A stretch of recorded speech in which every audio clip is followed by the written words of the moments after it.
26 दिसंबर की रात को जब मनमोहन सिंह के निधन की खबर आई, पीएम मोदी ने तुरंत सोशल मीडिया पोस्ट में दुख जताया। मनमोहन सिंह के प्रधानमंत्री के तौर पर कामकाज की तारीफ की। सोशल मीडिया पोस्ट करने के बाद वीडियो जारी कर उनके निधन पर दुख जताया। फिर अगले यानी 27 दिसंबर को पीएम मोदी मनमोहन सिंह के आवास पर गए, उन्हें श्रद्धांजलि दी। फिर 28 दिसंबर को दिल्ली के निगमबोध घाट जाकर उनको अंतिम विदाई दी। ये सब तो वो घटनाएं हैं जिसमें पीएम मोदी ने पर्सनली मनमोहन सिंह को याद किया, उनके निधन पर दुख जताया। इसके अलावा एक प्रधानमंत्री के निधन पर जो प्रोटोकॉल फॉलो होना चाहिए उसे भी मोदी सरकार ने पूरा किया। भाई 7 दिन का राष्ट्रीय शोक घोषित किया गया, पूरे राजकीय सम्मान के साथ उनका अंतिम संस्कार हुआ। मोदी सरकार ने यह भी कहा कि इस दौरान कोई सरकारी मनोरंजन के कार्यक्रम नहीं होंगे। आपको पता नहीं होगा, जिस दिन मनमोहन सिंह जी का निधन हुआ, खुद प्राइम मिनिस्टर का एक बड़ा कार्यक्रम था, उन्होंने कैंसिल कर दिया। इसके अलावा केंद्र और राज्य सरकार से जुड़े कई कार्यक्रम कैंसिल हुए बॉस। यानी पूर्व प्रधानमंत्री मनमोहन सिंह जी को सम्मान देने में पीएम मोदी ने कोई कमी नहीं छोड़ी। खुद प्रधानमंत्री नरेंद्र मोदी के यूट्यूब चैनल पर मनमोहन सिंह के अंतिम संस्कार से जुड़ी कवरेज लाइव चल रही थी। अटल बिहारी वाजपेयी जी का भी निधन हुआ था, पूर्व प्रधानमंत्री वो भी थे। क्या राहुल गांधी ने अपने यूट्यूब चैनल पर दिखाया था? क्या कांग्रेस पार्टी ने दिखाया था? क्या किस कांग्रेसी नेता ने अपने यूट्यूब चैनल पे अंतिम संस्कार या अंतिम विदाई का वीडियो डाला था?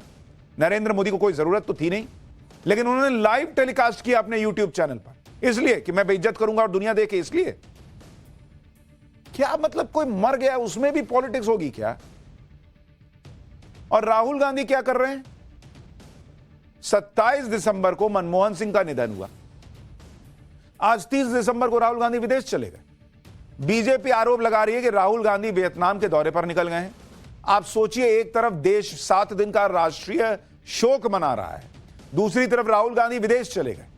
इसे लेकर ही बीजेपी राहुल गांधी को घेर रही है, क्योंकि जब आप किसी की मौत पर राजनीति कर रहे हो और राजनीति करते करते आपसे न्यू ईयर का सेलिब्रेशन नहीं छूट रहा, भाई वहां तो कह रही है कांग्रेस पार्टी वीडियो डाल के कि बाप रे बाप, राहुल जी तो एकदम रो रहे थे बुखार पार पार। ऐसा माहौल बना रही हो, उतना तो नहीं था, आंसू पोंछ रहे थे, लेकिन इतना आंसू आया कि न्यू ईयर मनाने चले गए कि ना मैं यहां नहीं रह पाऊंगा। ये हो गया क्या? तो बॉस, ये सीरियसनेस पे सवाल उठेंगे कि क्या है ये। मनमोहन सिंह के जाने का इतना ही दुख था तो राहुल गांधी न्यू ईयर का सेलिब्रेशन छोड़ देते, न जाते विदेश, मनमोहन सिंह जी के परिवार के साथ वक्त बिता लेते। अब कांग्रेस पार्टी यह कहकर राहुल गांधी का बचाव करने लगी कि उनकी प्राइवेट यात्रा से बीजेपी को क्या दिक्कत है, बीजेपी मामले से ध्यान भटका रही। अरे बॉस, प्राइवेट यात्रा इसलिए तो दिक्कत है, किसी देश के किसी काम से अगर जा रहे होते तो आदमी सोचता कि चलो भाई कोई काम है तो जा रहे हो। प्राइवेट यात्रा नहीं छोड़ी जा रही है, प्राइवेट तो प्राइवेट होती है, आराम से टिकट कैंसिल कराते छोड़ देते। यहां नरेंद्र मोदी ने देश भर में सरकारी कार्यक्रम कैंसिल कर दिए तो नरेंद्र मोदी मनमोहन सिंह की बेइज्जती कर रहे हैं, और एक आदमी से अपना प्राइवेट कार्यक्रम नहीं छोड़ा जा रहा है तो वो आदमी सम्मान दे रहा है। गजब चल रहा है बॉस। कांग्रेस पार्टी ने मनमोहन सिंह के निधन में नरेंद्र मोदी को घेरने का मौका तलाशा। मनमोहन सिंह के निधन के अगले दिन कांग्रेस अध्यक्ष ने पीएम मोदी को चिट्ठी लिखी, फिर फोन पर भी बात की।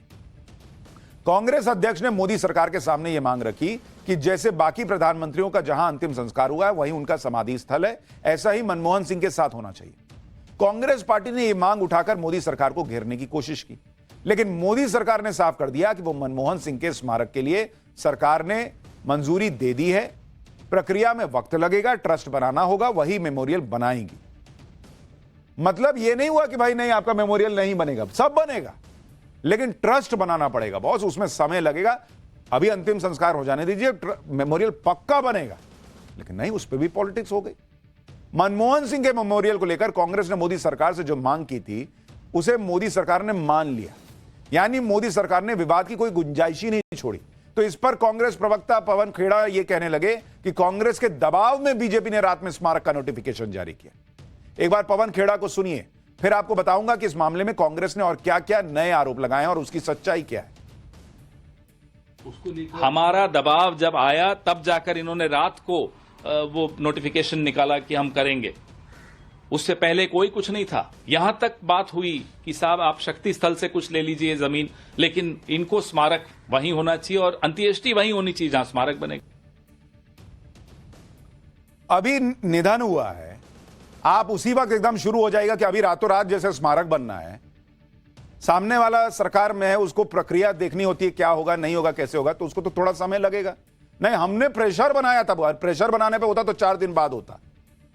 कांग्रेस को तो किसी भी कीमत पर नरेंद्र मोदी को घेरना था, इसलिए कांग्रेस पार्टी नए नए आरोपों की पूरी लिस्ट ले आई। भाई इतने में भी मन नहीं भरा। कांग्रेस ने कहा कि हैरानी की बात है कि मोदी सरकार मनमोहन सिंह के लिए एक जगह तय नहीं कर पाई। राहुल गांधी ने यह आरोप लगाया कि पहली बार किसी प्रधानमंत्री का अंतिम संस्कार निगम बोध घाट पर किया गया। आज तक सभी पूर्व प्रधानमंत्रियों की गरिमा का आदर करते हुए उनके अंतिम संस्कार अधिकृत समाधि स्थलों में किए गए, ताकि हर व्यक्ति बिना किसी असुविधा के अंतिम दर्शन श्रद्धांजलि दे पाए। कांग्रेस पार्टी ने यह भी आरोप लगाया कि पूरे अंतिम संस्कार स्थल को खराब तरीके से व्यवस्थित किया गया। लेकिन आप यह भी देखिए कि आज कांग्रेस पार्टी मोदी सरकार को स्मारक के लिए जमीन नहीं देने पर कोस रही है। उसकी सरकार में हुआ क्या था? साल 2013 से पहले किसी पूर्व प्रधानमंत्री या अन्य वीवीआईपी के निधन पर उनके आवास को ही मेमोरियल में बदल दिया जाता था। लेकिन साल 2013 में मनमोहन सिंह की ही सरकार थी जिसने इस परंपरा पर रोक लगाई और फैसला लिया कि पूर्व प्रधानमंत्री या अन्य वीवीआईपी के निधन पर जो मेमोरियल बनेगा वो एक कॉमन प्लेस पर बनेगा। यह कॉमन प्लेस राजघाट के पास होगा और उसे स्मृति स्थल कहा जाएगा। ऐसा इसलिए किया गया क्योंकि दिल्ली में वीवीआईपी समाधि के लिए 245 एकड़ से ज्यादा की जमीन ली जा चुकी थी और कोई स्पेस ही नहीं बचा था। यानी खुद मनमोहन सिंह की सरकार यह मान रही थी कि पूर्व प्रधानमंत्री या अन्य गणमान्य लोगों के मेमोरियल के लिए दिल्ली में जगह का इंतजाम करना इतना आसान नहीं है बॉस। जगह नहीं बची है। यह 2013 की बात हो रही है। स्पेस की किल्लत है और आज कुछ घंटे लग गए ये बताने में कि भाई हां ट्रस्ट बनेगा और उसमें जमीन मिलेगी, जगह मिलेगी, वहां बनेगा मेमोरियल। बाप रे, उसका तमाशा हो गया। आप देखिए, जो गांधी परिवार आज मनमोहन सिंह के निधन पर आंसू बहा रहा है, उनके सम्मान के लिए नरेंद्र मोदी से भिड़ने की तस्वीर पेश कर रहा है, उस गांधी परिवार ने मनमोहन सिंह के प्रधानमंत्री रहते उनके साथ किया क्या क्या था। एक दिन बाद तो छुट्टी मनाने चले गए, लेकिन जब जिंदा थे मनमोहन सिंह तब क्या हुआ? यूपीए 2 के दौरान राहुल गांधी मनमोहन सिंह की सरकार की तरफ से लाए गए अध्यादेश का विरोध कर रहे थे। यहां तक कह दिया था कि ये अध्यादेश नॉनसेंस है, इसे फाड़कर फेंक देना चाहिए। यह अध्यादेश दागी उम्मीदवारों पर सुप्रीम कोर्ट के फैसले को पलटने के लिए था। लेकिन राहुल गांधी ने प्रेस कॉन्फ्रेंस कर अपनी ही सरकार के अध्यादेश को नॉनसेंस तक कह दिया था और कहा था इसको तो फाड़ देना चाहिए। क्यों? किसी ने कहा होगा कि भाई आपको एंग्री यंग मैन की इमेज बनानी चाहिए, तो गए प्रेस कॉन्फ्रेंस में और बोले कि इसको तो फाड़ देना चाहिए, नॉनसेंस है। तब मनमोहन सिंह की बेइज्जती नहीं हुई थी, प्रधानमंत्री थे वो बॉस। सुनिए एक बार तब राहुल गांधी ने क्या किया था। I'll tell you what my opinion on the ordinance is. My opinion on the ordinance is that it's complete nonsense and that it should be torn up and thrown out. That's my opinion, my personal opinion on the ordinance. I'm interested in what the Congress party is doing. I'm interested in what our government is doing. And I personally feel that what our government has done as far as this ordinance is concerned is wrong. Thank you.